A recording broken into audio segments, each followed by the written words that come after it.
Right, so day three, Thursday, and we'll start with you, Flan, with the Marsh Novice Chase. I think this is a bit of a tricky one. Um, there's a case for a good few of them in here. Alaho heads the market there, and I'm assuming it's going to go here. What do you reckon, Moss? You don't know with the Mullins man. He could fucking throw it into a selling hurdle, or could run, never not even run in Cheltenham. Like I'd hope he runs here for me. He'd be the bet. Just on a line through the Milan form, I don't think he's a beating of him. 2.5 miles suit him. He's keen enough. He'd be the bet in this one for me. Um, I think this race could get one of the biggest roars from the crowds Oh if yeah. Faheen or Samco wins it. I think at 11 to Do you think 2, Faheen will go? I think so. I personally don't think he will. I'd No. love to see him turn up in Ferryhouse on Easter Sunday. I A bit prefer biased. that. It'd be a bit of nice send away, but Okay, so I'm actually at the prices. I'm gonna give Samco one more chance. oh, get off that fence. I think Jesus. I Why? think because there was one of the best novices I seen coming through, and obviously it hasn't lived up to what we expected or hoped for. But that doesn't mean it's an utter flop completely. I still think that it's one of the best horses in that race, and I think we could still see more from Samcro. I don't think it's going to be out of the top three. Will it win? Maybe. But Confidence. I I think, like confidence. put it this way, I'll put it this way. If I backed something else and Samcro won, me day be ruined. If I back Samcro and he gets beat, fair enough. Heart over I'm the gonna head here. yeah, It is. I'm gonna give Samcro one last chance. Okay, fair enough. Moss, moving on, the Ryanair Chase. Yeah, Ryanair this year. It looks a good race. It looks a match for me though between the two Irish men and the Plutard. I don't know. I'd probably decide closer to the time, but at the minute it's probably going to be Min. Just that little bit better of a price than that Plutard. I think 2.5 would suit him, and his winning entry last year was sensational. Blitz there from the front, and if he does that again, I think he'll be a hard bet.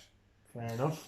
Absolute hard for me, but I just wish it was a bit of a bigger price. I'm actually surprised it is favourite. I thought I'd be getting a little bit better price on it here. Frodon won this last year, little Frodon for Bryony. I think could run very, very well again. But absolute hard. But at 9 to 4, I'd like to see it drift out a little bit. He could, if it lashes down, he could even turn up in the champion chase. At Plutard. Like he did beat Shaq and Persois at Christmas, so you never know. That could be an option for him, but I'd say I'll turn up here. If Appletard did go on the champion chase, I'd nearly take on the other three, but I don't think it will. I think it should go here in the Mm. Ryanair. But yeah, it's going to be another one for Henry by the look of it.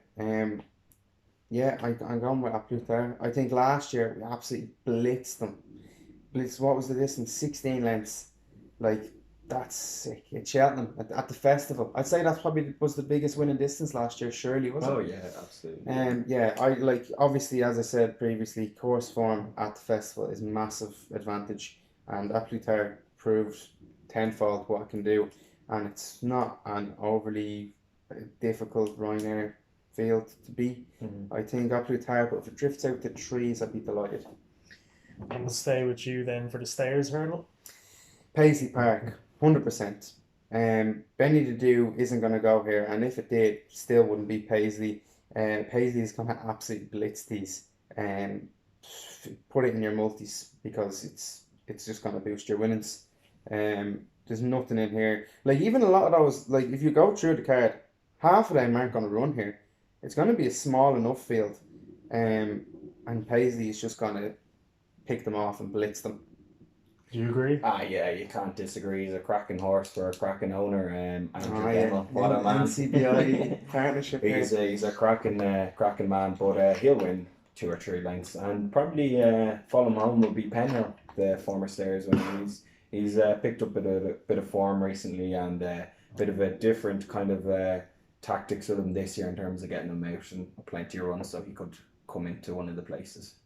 So it's a pretty certain pick there anyway for both of you. Absolutely, yeah. Right, Mossy, round off the Day with the Mares Novice Hurdle then. Oh, it's a very, very tricky race. Manila Melody tops the betting, short enough.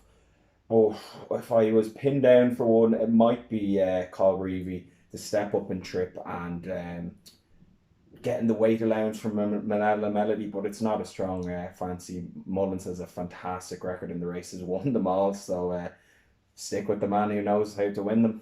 That's it, fair enough. I remember I was at Fairyhouse in January that day, and this old man came up to me and he said, "Have a few quid on Colreevy." He was like, "Take it now because it's going to be smashed in, it's going to win." I just walked by him. Back to Manila Melody. Manila Melody won, and Manila Melody will win again. As I've said time and time again, Henry de Bromet is going to have the festival of his life here. He's going to have plenty of winners, and I think Manila Melody is a great bet here. Fair enough. Any other picks then for the Thursday yourself? For the Thursday, I think in the plate, La Bagua is absolute great bet. I just can't believe it's not favourite. There's still 12s and 14s available in places. That's massive. This horse will not be out of the top four. There's not a chance. It's a grade 1 winner going in a handicap against not much else really, and it's not even carrying a top weight. Like, it's just, I don't know why. If I was the handicapper, I would have had Le Bagoire top weight, and if I was a bookie, I would have still had a favourite at top weight. So I think you're getting way too much to play with there. 14-1 is each way bet today. Le Bagoire. Any tips? It's a very tricky day. Always Yeah. is the Thursday. I'll probably put up 2 again. In the plate, I like simply the bets is very obvious. But the 2 would be in the Kimure if I had to go on plan of attack. Barry O'Neill booked for Henry again. There's another one of his big chances. 3rd in the Paddy Power, the infamous Roaring Bull call by Jerry Hannon. And then in the Pretemps, Relegate, if she gets her jumping together, it would be a great story for Colin Murphy. So they'd be the 2 on Thursday. Plan of attack with Moss there. Another winner for Henry. Yeah. He's going to have a big week ahead of him. He will. If you're doing, I think I advise at the start of the week, pick out a couple of Henrys and whack them in a multi, because you'll get a run for your money. Okay, fair enough. That wraps up Thursday then.